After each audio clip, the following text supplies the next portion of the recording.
Yeah. There you go. All right. The gateway to Mars. So here we are.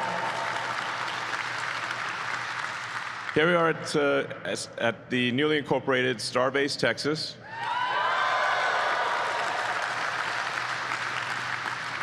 This is the first new city made in America in, I think, quite a few decades. At least that's what I'm told. And very cool name. And it's named that because it is where we're going to develop the technology necessary to take humanity and civilization and life as we know it to another planet for the first time in the 4.5 billion year history of Earth.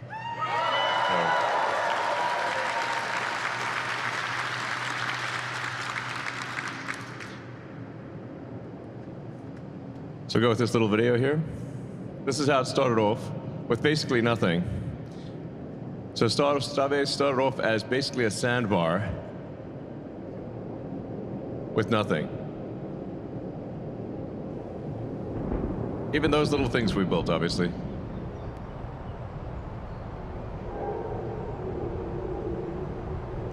That's the original sort of Mad Max rocket.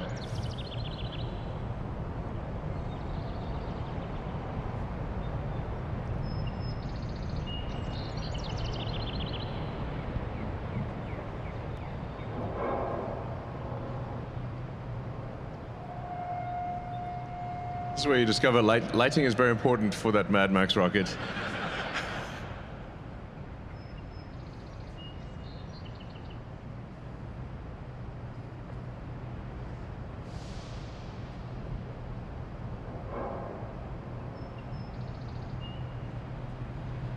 So yeah, not that long ago, there was basically nothing here.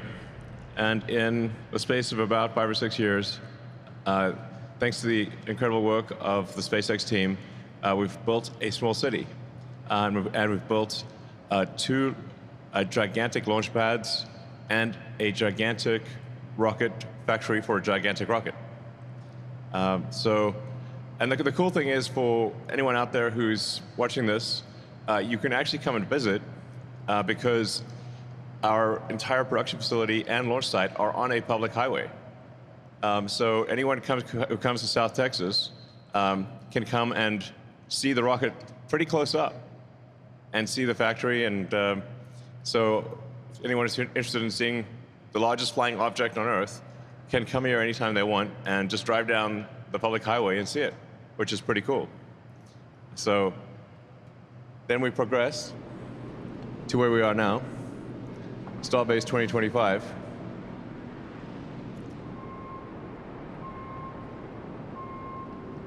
So we're now at the point where we can produce a ship roughly every 2 or 3 weeks.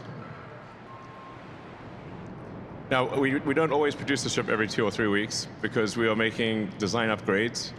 But ultimately, we're aiming for the ability to produce 1,000 ships a year, so 3 ships a day.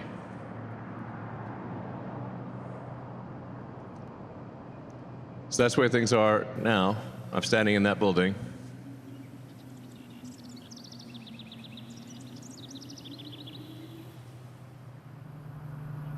That's our hovercraft.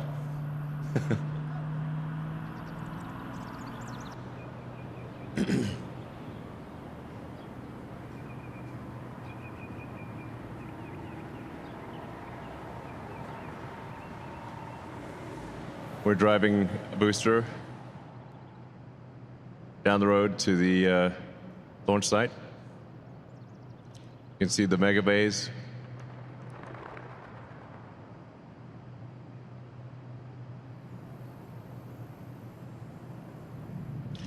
And as I said, what's cool, the cool thing for those out there watching this video is that you can actually just literally come here, drive down the road and see it, which is the first time in history that that's been possible. So all this cool stuff, that road on the left there, that highway is public, and you can just come here and see it, which I recommend doing. I think it's very inspiring to see. So that's our Gigabay. So we're expanding integration to produce 1,000 Starships per year. Well, yeah, that hasn't been built yet, but we're building it. That is a truly enormous structure. This will be that'll be one of the biggest structures, I think by some measures, the biggest structure in the world. And it's designed for 1,000 starships a year. We're also building a gigabay in Florida, so we'll have 2 facilities, one in Texas and one in Florida. It's actually difficult to gauge the size of these buildings because you need a kind of human for scale. When you see how tiny a human is next to that building, you realize just how enormous it is. So when we look at our build comparison, vehicles per year, so you look at Boeing and Airbus making airplanes, Starship will be making, at some point, probably as many Starships for Mars as Boeing and Airbus make commercial airplanes. So this is really at a scale, enormous scale. And each Starship will have a capability. Each Starship is bigger than a 747 or an A380. Like, it's truly enormous. And then in terms of Starlink satellites, the version 3 satellites, making on the order of 5,000 a year, maybe at some point closer to 10,000 a year. And those Starlink V3 satellites are each the size of roughly a 737. They're pretty big. That compares to the B-24 bomber in World War II.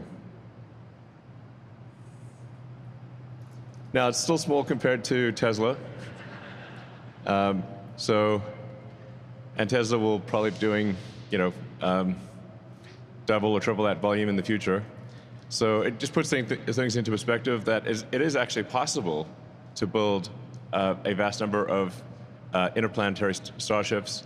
And even when you can compare things on the tonnage standpoint, Tesla is still, and other car companies are still building far more complex manufactured tonnage than SpaceX, which just really is a way of saying that it's very achievable. Like these numbers, while they are insanely high by traditional space standards, are achievable by humans because they have been achieved in other industries. Progress is measured by the timeline to establishing a self-sustaining civilization on Mars. That's how we're gauging our progress here at Starbase.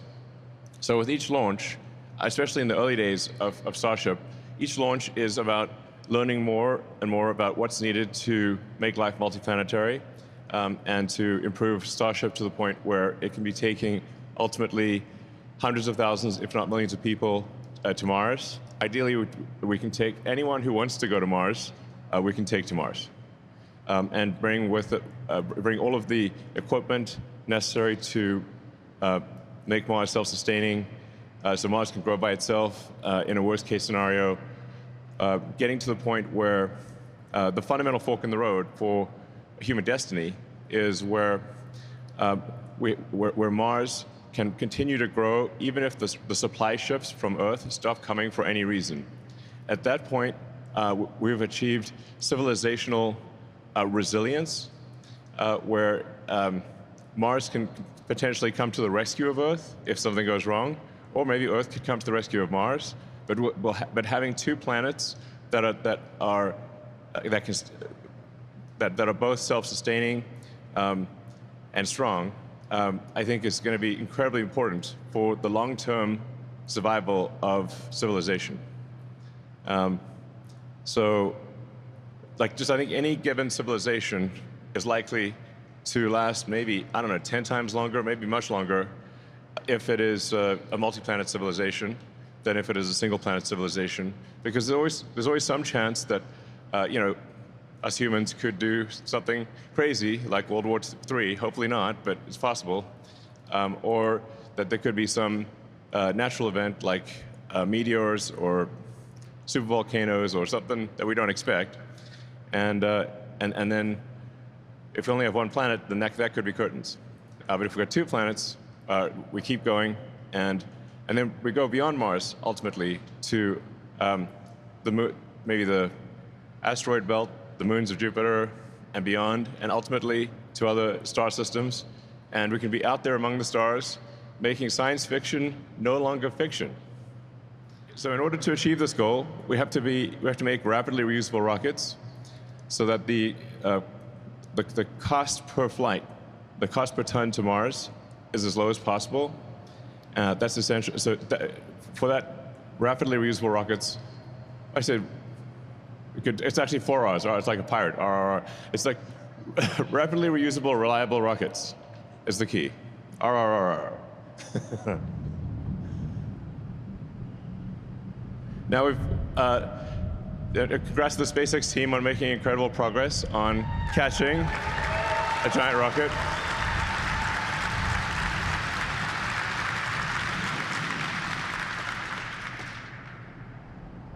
So it's really mind-blowing that the SpaceX team has been able to catch the largest flying object ever made multiple times, using a very novel method of catching it out of the air with giant chopsticks.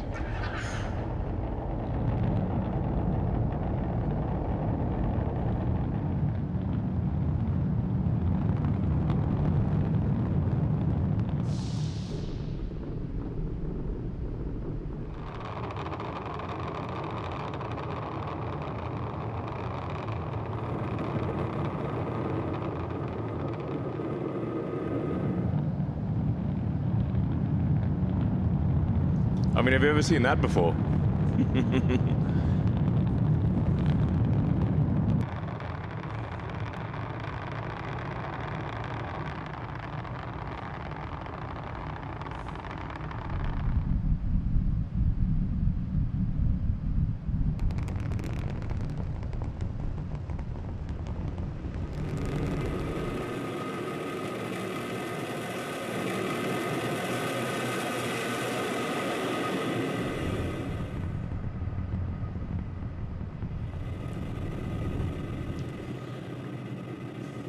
Yeah, congrats again. That was an incredible achievement.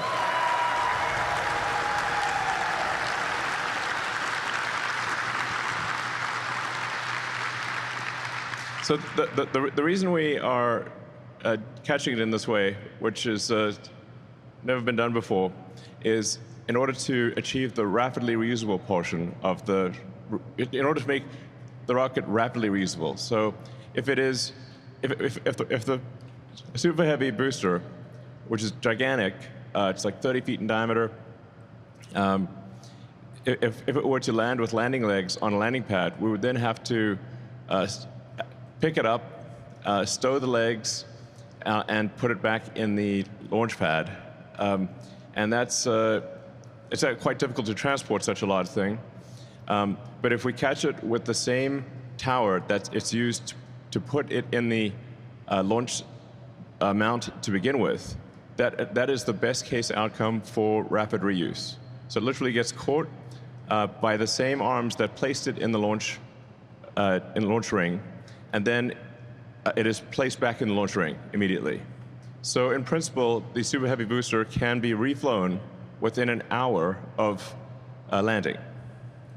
So it comes back in about 5 or 6 minutes, one way or another, and then it gets caught by the tower arms, placed back in the launch mount, and then you can refill propellant in about 30 to 40 minutes, and place a ship on top of it, and in principle, refly the entire booster every hour. Maybe every 2 hours to give it a little bit of extra time. But let's just say it's in the limit of rapid reuse.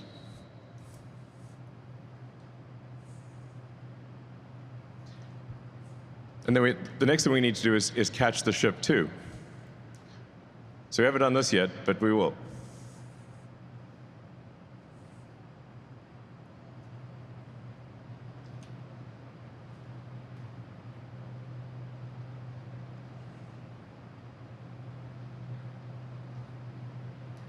So that's what we hope to demonstrate later this year, maybe as soon as 2 or 3 months from now.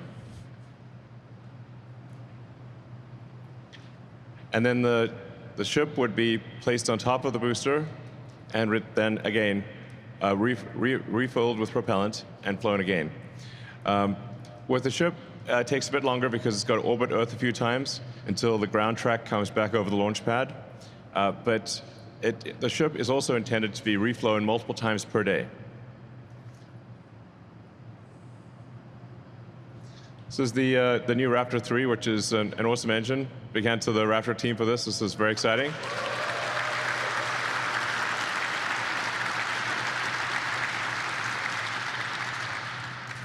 So Raptor 3 is designed to require no base heat shield, saving a lot of mass on the bottom and actually improving reliability so that if there is, for example, a small fuel leak from the Raptor engine, it will simply leak into the existing flaming plasma and not really matter.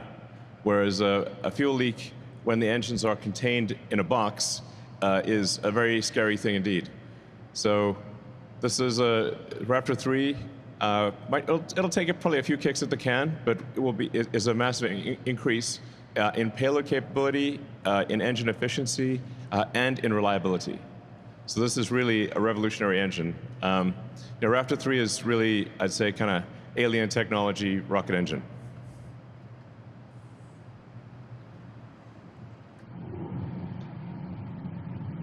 I mean, even industry experts, when we showed a picture of the Raptor 3, said that engine is not complete. So then we said, well, here's the engine not complete, firing at a level of efficiency that has never been achieved before.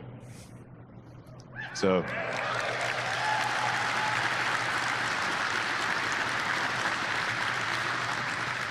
I mean, that is one clean engine.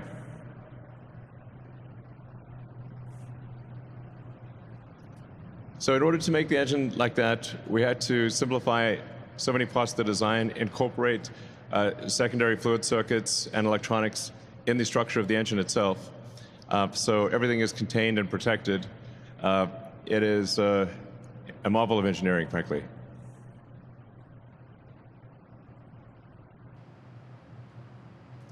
Then one of the other technologies that's key for Mars is doing orbital propellant transfer. So you can think of this like similar to aerial refueling for airplanes, but in this case it's orbital refilling of rockets, which has never been done before.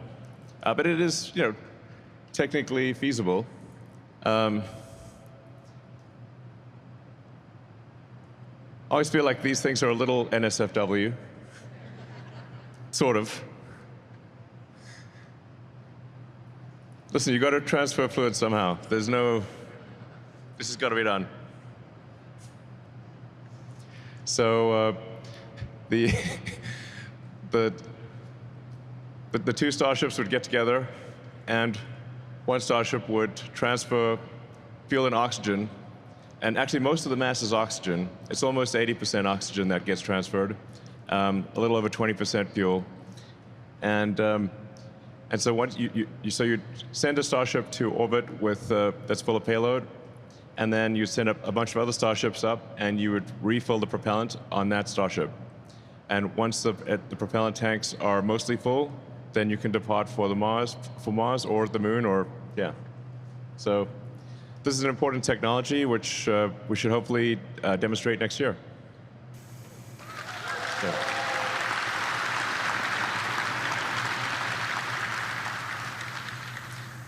So then with one of the toughest problems to solve is the reusable heat shield.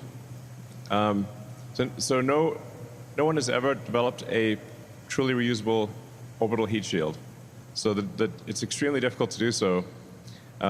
Even the shuttle's heat shield required several months of refurbishment, basically fixing broken tiles, testing each tile, and because it's an extremely hard problem to be able to withstand the extreme heat and pressure of reentry.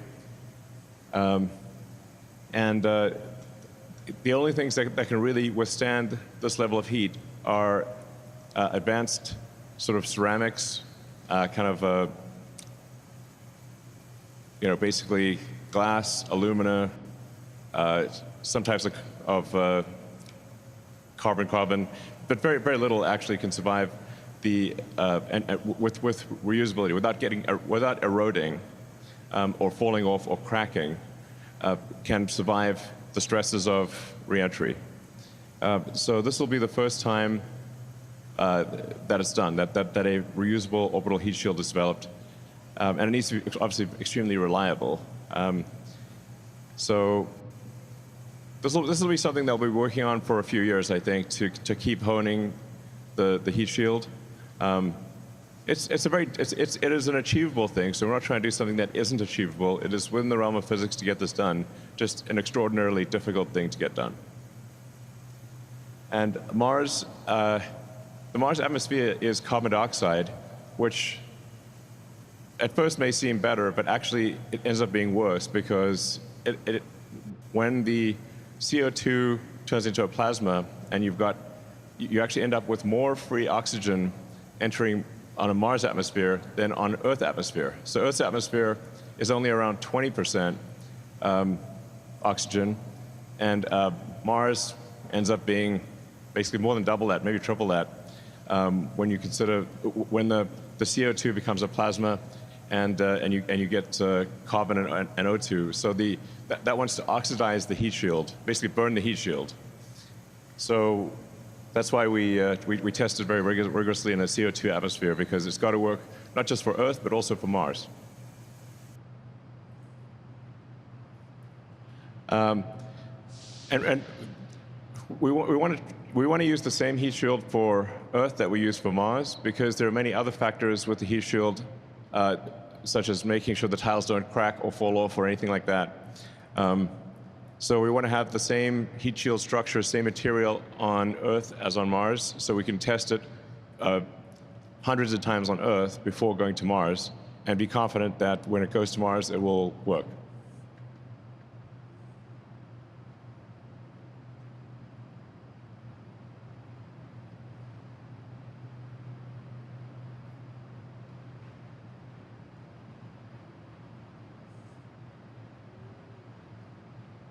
So we're developing some next-generation starships, which have a number of improvements versus our current gen. So it's taller, for example, and has a better the interstage between the ship and the booster. You can see that sort of the sort of struts there. That makes it easier for the flame, like that right there.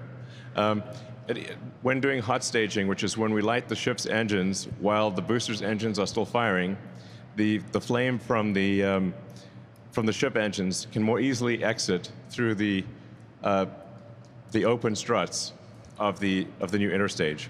And in this case, we'll bring the struts interstage back with us instead of throwing it away. So a little more height here, 72 meters from around 69.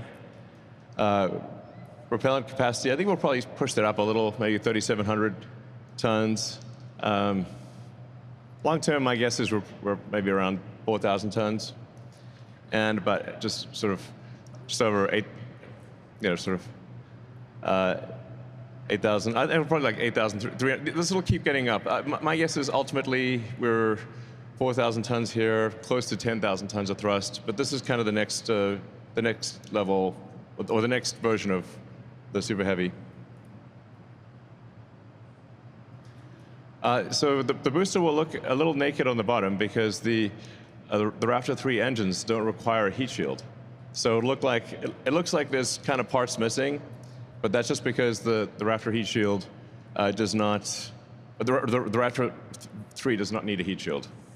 So it's just standing there in a bathed in flaming plasma.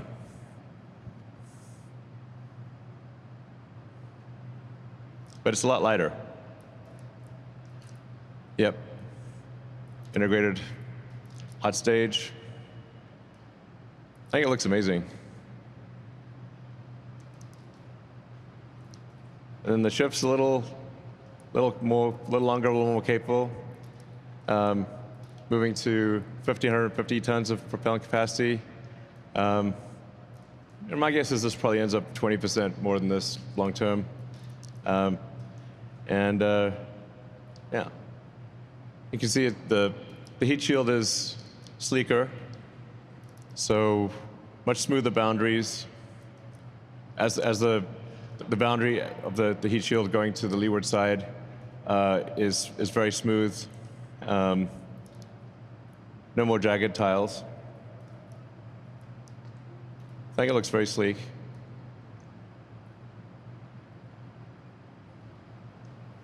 And this version, we still have 6 engines, but a future version will have 9.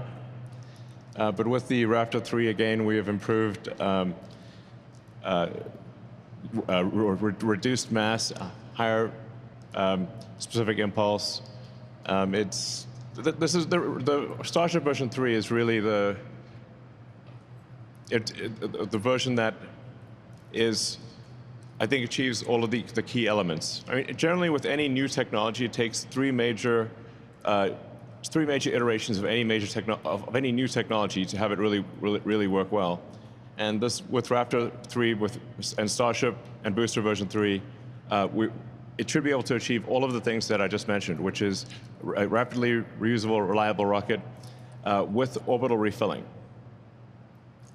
Basically, all of the ingredients necessary to make life multiplanetary will be achieved with version 3 of Starship, which we're aiming to launch for the first time at the end of this year.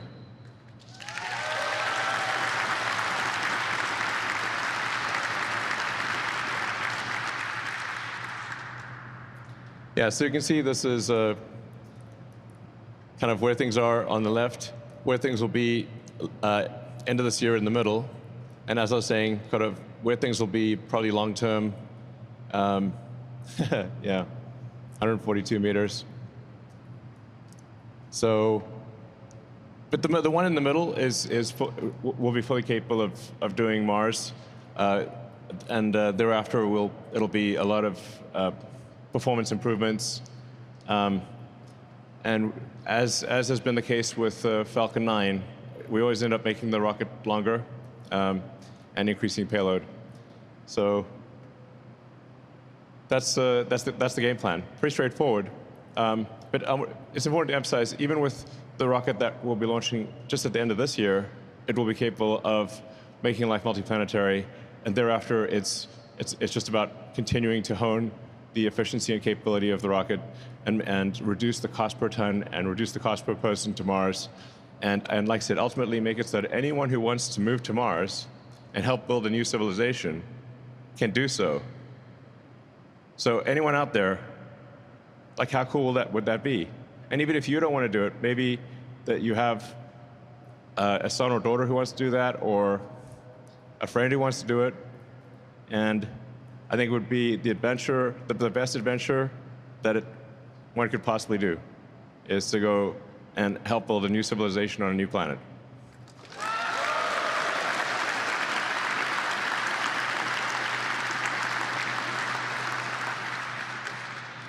So yeah, ultimately we'll have 42 engines, which it was inevitable. As the prophecy foretold by the great prophet Douglas Adams in his book, The Hitchhiker's Guide to the Galaxy, the answer to the meaning of life is 42. And so inevitably, the Starship stack will have 42 engines.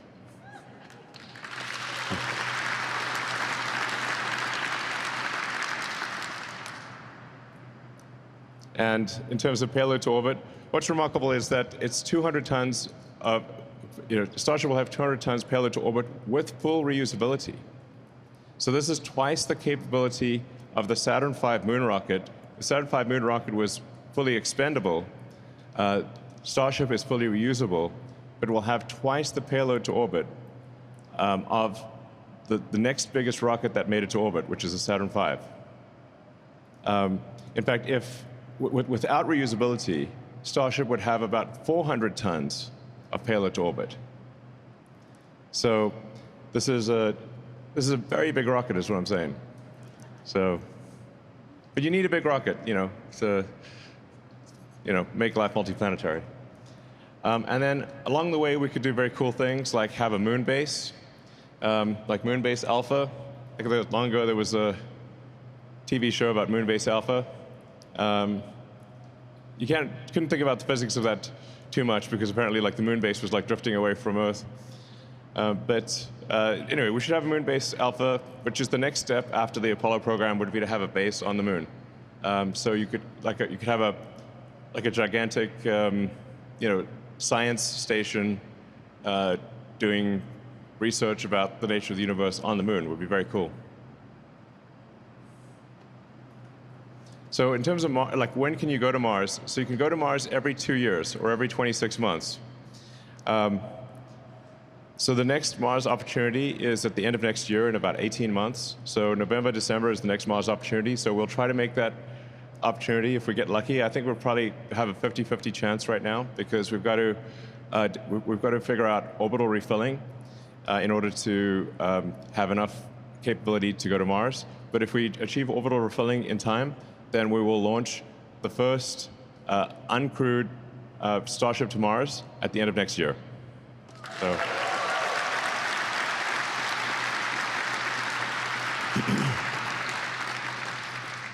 So this gives you an illustration of how does a spaceship go from Earth to Mars. So you got blue Earth there and red Mars.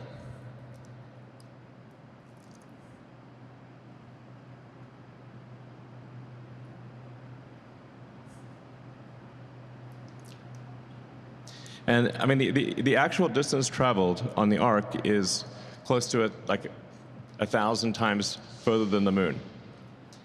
So you can't just go straight to Mars. You have to create this elliptical orbit with Earth at one point and Mars at the other side, at the far end of the ellipse, and then time where you are in that ellipse to intersect with Mars. And this is the orbital transfer, how you do orbital transfer from Earth to Mars. And if you look on your Starlink Wi-Fi router, you'll see this image. Because the Starlink Wi-Fi is Starlink Internet is what's being used to pay for humanity getting to Mars. So I'd just like to thank everyone out there who's bought Starlink, because you're helping secure the future of civilization and helping make life multiplanetary and helping make humanity a spacefaring civilization. Thank you.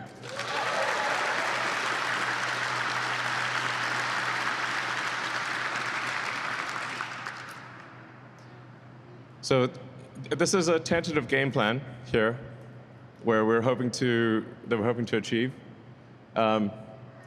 where we increase the cadence of flights to Mars dramatically with every launch window. So every roughly 2 years, we are dramatically increasing the number of ships that go to Mars, and ultimately try to get to 1,000 or 2,000 ships per Mars rendezvous. I mean, as a rough order of magnitude, this is just guesses, obviously, but we need to get about 1 million tons, is my guess, to the surface of Mars to make a civilization on Mars self-sustaining. Again, to that critical point where if the resupply ships from Earth stop coming for any reason, Mars still succeeds. Mars can still grow. And so you can't be missing anything. You can't be missing even like the equivalent of vitamin C or anything. You've got to have everything you need for Mars to grow. That's essential. So my guess is that's about 1 million tons, but it might be 10 million tons. I hope it's not 100 million tons. That'd be a lot. But we want to try to get to that point and secure the future of civilization as quickly as possible. So we're looking at different locations. The lead candidate right now is the Arcadia region. So now Mars has a lot of real estate, but when you combine all of the factors and say, okay, we can't be too close to the poles. We need to be near ice to get water, and can't be too mountainous for the rockets. Then it narrows down to a smaller region. So Arcadia is it's one of my daughter's name is Arcadia, actually, and is one of the options. So we got the first starships on Mars, gather critical data. So the first flights there we'll send with the Optimus robot. So we can go out there and explore and kind of prepare the way for humans.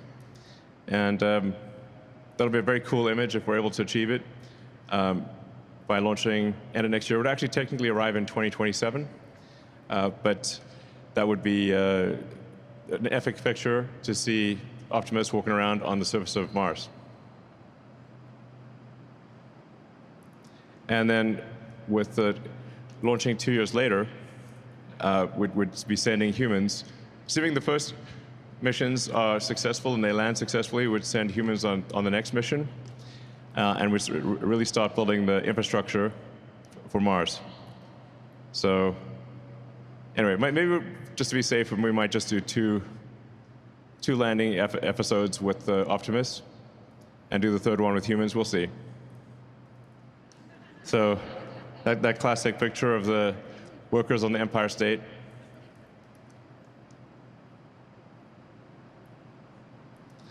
And then for communications on Mars, we'll be using a version of Starlink to provide internet on Mars.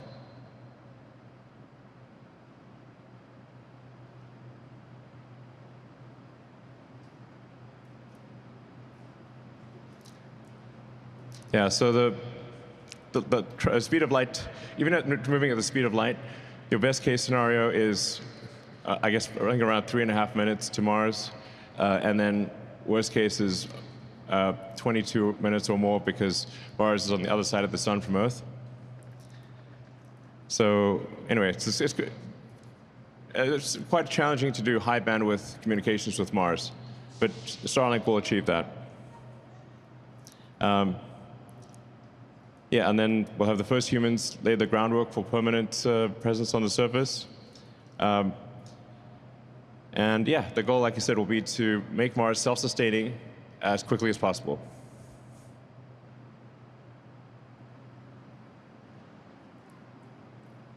So it's just a sort of rough idea of what things will be like for the first city on Mars.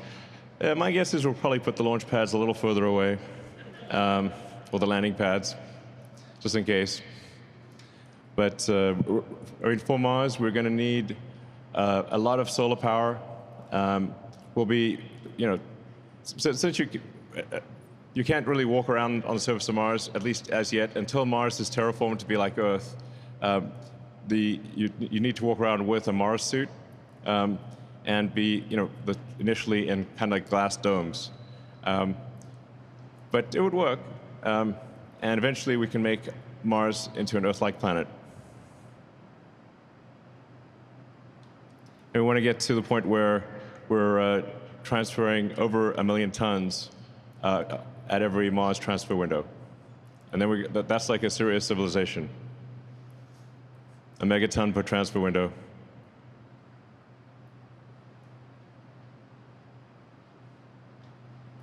So, yeah.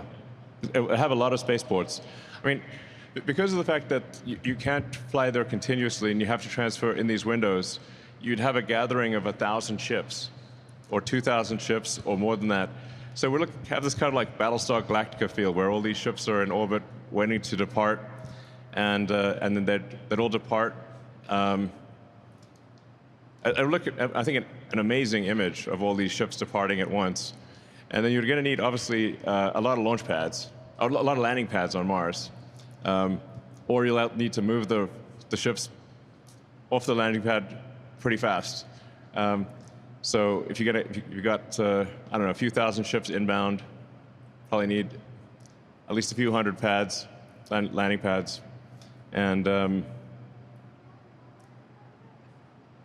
anyway, we'll solve that problem later. So, yeah, anyway, this is like an incredible thing to have, like this amazing city on Mars, the first city on another planet, and a new world. And it's also an opportunity to, I think, for the Martians to rethink how they want civilization to be. So you can maybe rethink, like, what kind of form of government do you want? what new rules do you want to have? There's a lot of freedom and opportunity in Mars to do a recompile on civilization, which will be up to the Martians. So, all right, let's get it done. Thank you, everyone.